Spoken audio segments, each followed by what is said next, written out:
আসসালামু আলাইকুম বন্ধুরা, পরন্ত বিকেলে উপস্থিত হয়ে গেলাম আপনাদের মনকে জাগ্রত করার জন্য, আনন্দ দেওয়ার জন্য উপস্থিত আমার এই ইউটিউব চ্যানেলে। আমি কয়েকদিন যাবতই আল্লাহর কাছে কান্নাকাটি করতেছি, বলতেছি আল্লাহ ইউরোপের আর ইরানের যুদ্ধটা থামিয়ে দেন, আমেরিকার সঙ্গে যে যুদ্ধটা থামিয়ে দেন। বলেছিলাম থামিয়ে যাবে, এবারও আমি আশাবাদী। মানে বড় বড় ঘটনা ঘইটা যাইতেছে, হয়ে যাবে, যুদ্ধ হয়ে যাবে, সবাই আশাবাদী। কিন্তু আমি বলেছিলাম এর মধ্যে থেকেই যুদ্ধকে ঘুরিয়ে দেবে আল্লাহ পাক, এটার নামে আল্লাহ। এখন 2 দিন যাবৎ কলম সুর উল্টে যাচ্ছে আস্তে আস্তে। যতই দেখেন যুদ্ধের দামামা বাঁচতেছে, কিন্তু আসলে কলম যুদ্ধে প্রাণ থামিয়ে দিবে। কারণ এই যুদ্ধে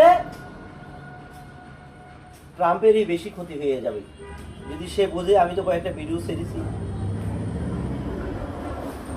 ইরান তো ক্ষতি হবে, কিন্তু ইহার থেকে 1000 কোটি গুণ ক্ষতি হয়ে যাবে ট্রাম্পের। আচ্ছা, লাভ ক্ষতির দিকে আমি নাই গেলাম, যুদ্ধগুলো আমার পথে আসতেছে, আপনারা কি টের পাচ্ছেন? আমি মিডিয়ার বুকে এসেছি, আমি এই ইউটিউব চ্যানেল থেকে টাকা কামাবো সেটার কোনো প্রয়োজন নেই।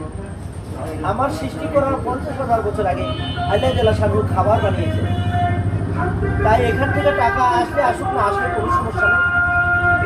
তবে একটা কথা না বললেই না, আমি চলে যাবো দুনিয়া থেকে, রেখে যাবো ভালো কিছু করণীয়, ভালো কিছু উপদেশ, যা এই কথাগুলো আমার কার্যক্রমগুলা কিয়ামত পর্যন্ত এই দুনিয়া থেকে যাবে।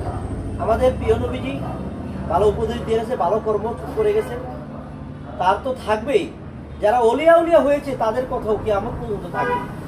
বড় ধরনের কিছু দেখাইতে পারছে আল্লাহর তরফ থেকে।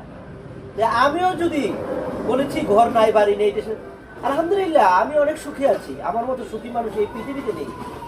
টাকা পয়সা বাড়ি ঘর দিয়ে কি হবে? যত টাকা পয়সা হবে তত আল্লাহ থেকে দূরে চলে যাবে মানুষ। তাই আমি এমন কিছু উপস্থাপনা করে যাবো ইনশাআল্লাহ। আবারও আবার হাজার হাজার বছর পর্যন্ত আমার নামটা এই পৃথিবীতে বেঁচে থাকবে ইনশাআল্লাহ। আপনারা আস্তে আস্তে টের পাবেন। এই যুদ্ধ হবে না সেটাও দিয়ে একটা নমুনা বুঝবেন। আরো কিছু বলেছিলাম, আরো কিছু বলবো ইনশাআল্লাহ। ভালো থাকবেন। মানুষের কল্যাণ চাওয়াটাই আমার মঙ্গল, আমি মঙ্গল মনে করি।